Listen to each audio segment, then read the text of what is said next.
Welcome to Chloe's Pinoy Kitchen. Ang lulutuin po natin ngayon ay igado. Ito po ang mga sangkap na gagamitin natin. 1 kilogram pork belly na tinanggalan natin ng skin tulad nito. Hiwain natin ng ganito ang pork belly. Ganito na siya.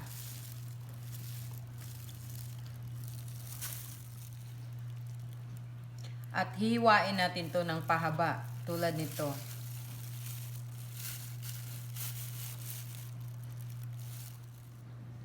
Kalahating kilo ng atay, hiniwa natin pahaba. 1/4 kilo ng spleen, hiniwa din itong pahaba. Isang medium size carrot, hiniwa ng pahaba. Red and green bell peppers, hiniwa ng pahaba. 1 medium size onion. 3 cloves garlic. 3 piraso ng bay leaves. 1/4 cup soy sauce. 1/4 cup oyster sauce. 1/2 cup vinegar. 1 tablespoon atsuete powder, 1/4 teaspoon ground black pepper, 1/4 teaspoon salt, at 1 can cooked dry peas. First step, lagyan natin ng suka ang atay. At ihalo na rin natin ang spleen.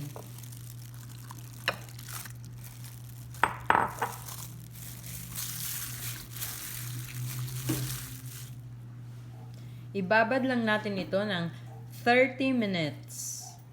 Next step, magpapainit na tayo ng kawali. Ilagay na natin ang mantika.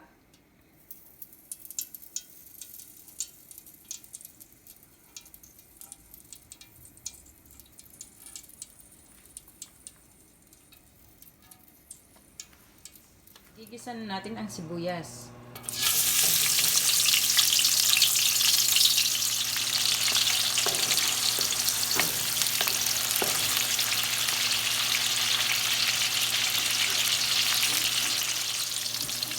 Susunod na rin natin ang bawang.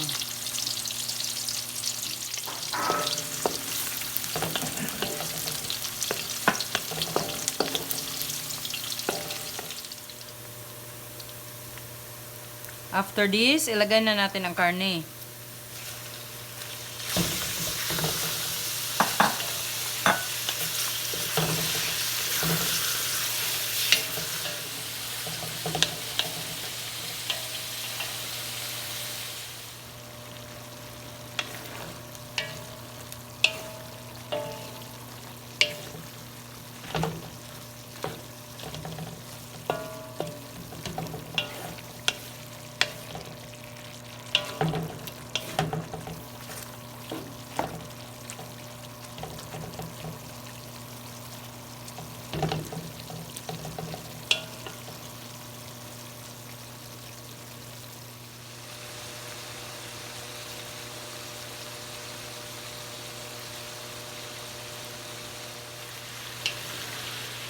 Pag half cook na ang karne, ilagay na natin ang binabad natin sa suka na spleen at atay.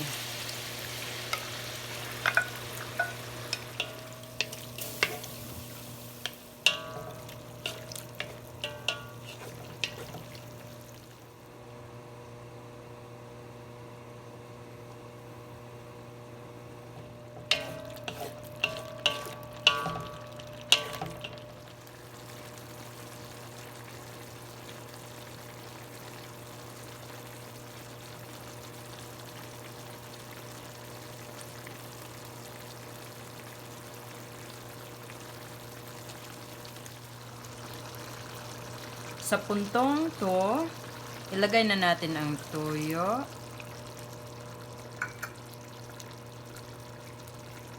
Ang oyster sauce.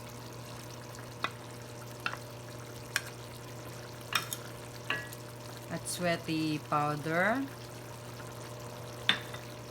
at bay leaves.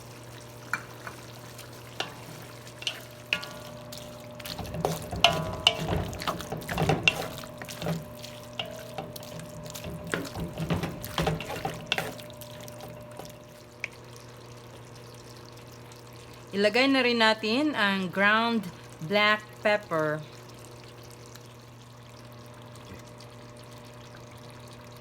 Pwede nyong dagdagan ng kunting asin, depende sa panglasa nyo. Lalagay na natin ngayon ang carrots.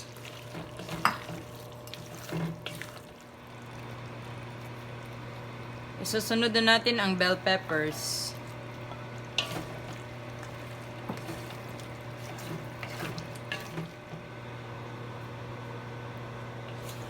At cook dried peas.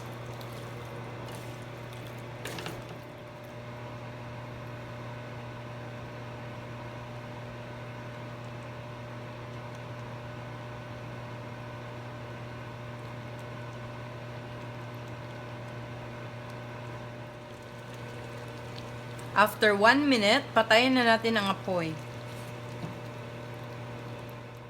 Ito na po ang ating igado. Thanks for watching and please don't forget to subscribe to our channel, Chloe's Pinoy Kitchen.